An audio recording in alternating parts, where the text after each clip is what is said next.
All right, I have an absolutely amazing show today. I have with me Monica Crowley, who is just an absolute brilliant mind when it comes to politics and understanding the problems facing the United States of America. So, Monica, thank you so much for coming on today's show.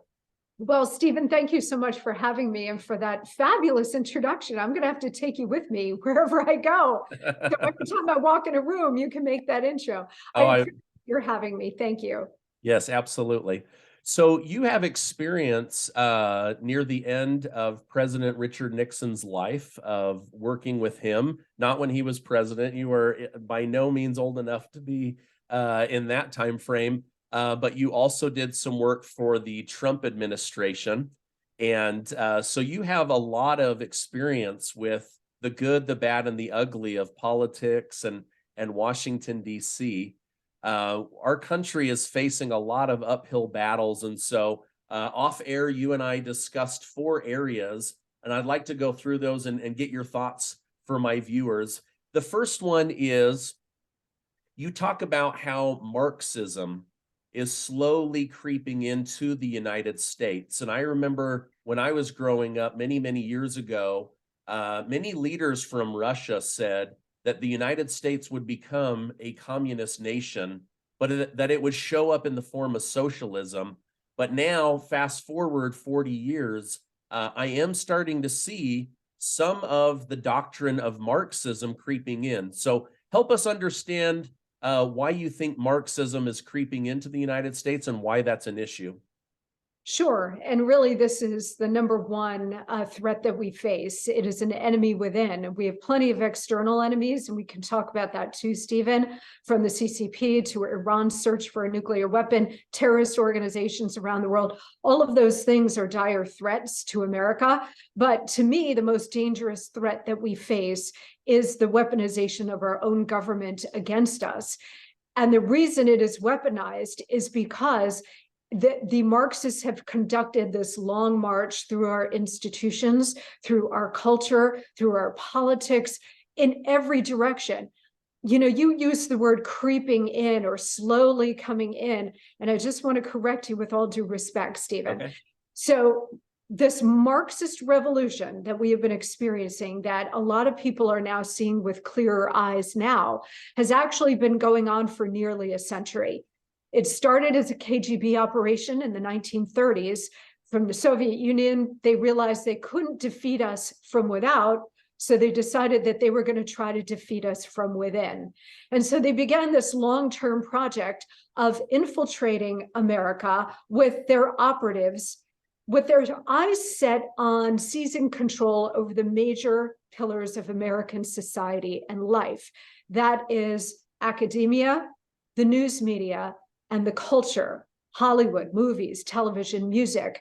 And so they infiltrated our country. They infiltrated all of those things, plus the US government as well. So McCarthy was right. His tactics were, you know, really, really aggressive for the time, and he became very controversial, but he was right that the communists, the Marxists, had infiltrated really all of our institutions, what to do about it. And that was the 1950s when the project was just about 20 years old. Now, fast forward to today, where this has been ongoing for so long, 90 years or so, that they have achieved their goal of not just infiltrating, but changing our political system, changing our culture, changing our values, indoctrinating our kids over many generations, right?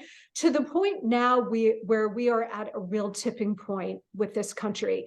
Communists, you know, I always say, Stephen, communism never dies, it just gets rebranded. So everywhere you look now, you know, when people say, well, Stalin's been dead a long time. Well, yes, that's true. But real Marxism never goes away. And it becomes rebranded in things like economic Marxism, which we're seeing, but also the cultural Marxism that we're seeing, of this cultural revolution of CRT in our schools, drag shows for children, the entire trans agenda. All of that stuff is part of the cultural Marxist assault. And the communists now are very, very close to their ultimate goal of tipping over America and destroying her from within without shooting a single bullet. Yeah, I was reading the other day that one of the main tenets of Marxism, and this was part of the Bolshevik Revolution, was to make the two genders homogenized as if they were just one. And so they would make everybody equal by making everybody the same.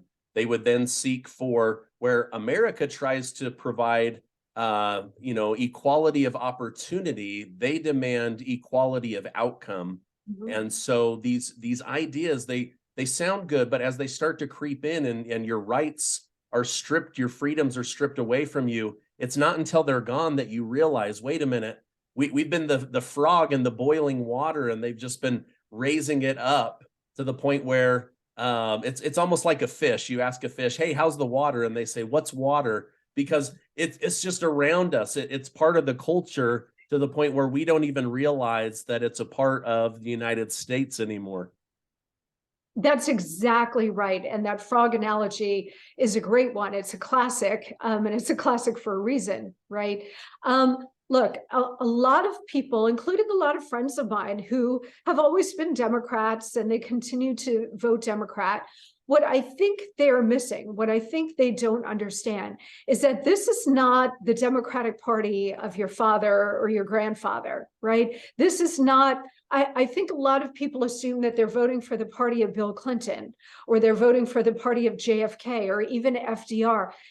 That is not the case. The modern Democratic Party is a Marxist revolutionary party.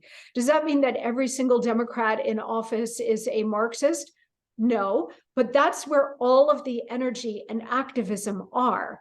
It's with the AOCs, it's with the Bernie Sanders, it's with the Elizabeth Warrens, it's with the Marxist revolutionaries that have their eyes set on a much bigger prize, which is the country.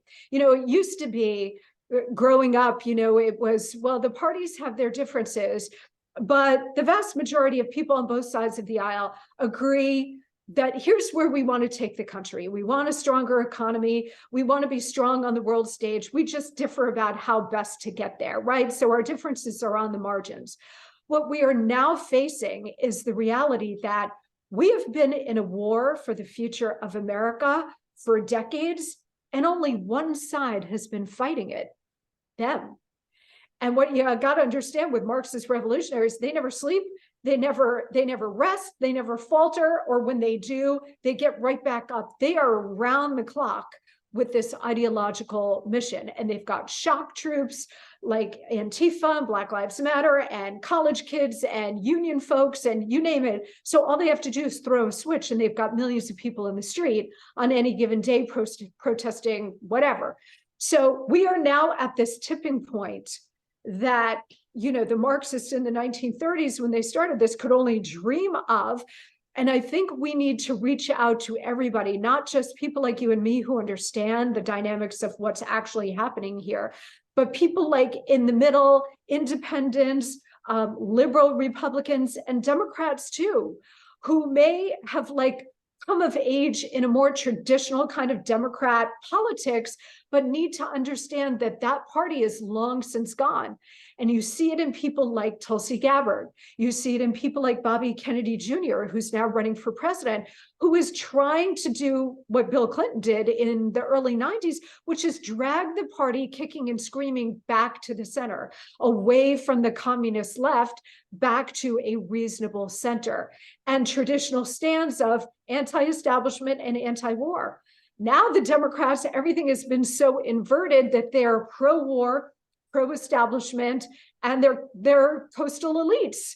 Well, when did that happen? It happened over the last 20 to 30 years. And it's a direct result of this Marxist revolution that they're all now a part of. Yeah, yeah. Let's switch gears. I know we have limited time. Talk to me about what's going on with the Chinese Communist Party. I saw an interview the other day where someone else that was part of the Trump administration, Peter Navarro, said that China remains the number one threat to the United States, the number one external threat, and yet everybody is distracted by this Russia situation. What are your thoughts on the CCP coming after the United States? Well, there's a reason why the deep state and their wingmen in the propaganda press want everybody focused on Russia. And this is not to excuse Vladimir Putin. He is a murderous dictator. He has invaded a sovereign neighboring country, and he deserves everything he's going to get. And there has to be real accountability for Putin. But setting that aside for a moment, Russia is not our major threat. The reason the deep state and the propagandists in the press have everybody focused on it, made up with a Russia hoax against Donald Trump and the rest, is because they don't want you focused on the actual existential threat posed by the CCP, the Chinese Communist Party. China, and you mentioned that I worked with President Nixon during the last years of his life. I was with him on his last trip to China in the mid-1990s, and then went back with Secretary Mnuchin as part of a Treasury mission to China, working on new trade deals with China under President Trump. And the difference that I saw in 20 years was unbelievable, Stephen. I mean, and I left China in the fall of 2019, and I thought any American with the resources to go to China has to go in order to see exactly what we're up against here, because this is a serious threat. And having, been born during the Cold War, saw the Cold War end, having worked for both Presidents Nixon and Trump, I can tell you that the CCP is a far more sophisticated, complicated, complex, and disciplined threat than the Soviet Union ever was. I remember talking to President Nixon, Stephen, about the difference between the Russians and the Chinese, and there were so many differences. But what stuck with me was Nixon used to say, look, the Russians will lie to your face, but they're very emotional. They're an emotional people. So Khrushchev banging his shoe and we will bury you and screaming and yelling and so on. He said the Chinese are the exact opposite. Chinese are inscrutable. They will lie to your face, but they will do it impassively with no emotion, because they have their eyes on a much bigger prize, which is world domination. So the Soviets imploded themselves, shot themselves in the foot, but the Chinese will never make that mistake. And I think that's exactly what we have seen over the last many decades since Nixon opened the door to China, which was a geopolitical move, not an economic one, and the right move at the time. But we have not adapted because we've allowed the CCP to engage in what they call unrestricted warfare. And that includes elite capture, the capture of our elites, all the way up to our current sitting president. But institutions like Hollywood, the NBA, they all saw this dynamic, lucrative Chinese market, and they sold out America in order to make that money from China. But in the meantime, we have all become completely compromised through that trade and business relationship. And the Chinese know it, and they have been leveraging it ever since. Yeah, great. Wow. Thank you. Thank you very much. Just in our last few minutes together, Democrat leaders say there is no crisis at the southern border. The Democrats in my family and my friend circle, they believe there is a threat at the border. And then all of the Republican leaders and family and friend that I associate with, they all believe that there is a threat at the southern border. Where do you sit on this topic? Well, there are two things that really hold up America as a sovereign and extraordinary country. I mean, there are many things, but two main pillars. One are safe, secure, and clean elections, and two, enforced borders. If you have neither one, as we do right now, then you have no country, you have no America. And of course, that's been the objective of the left all along, to destroy this country. So let's focus on the border, because you asked about it. President Trump comes in, and one of the big reasons why he was elected in 2016 is he ran on enforcing the border and fixing our broken illegal immigration problem.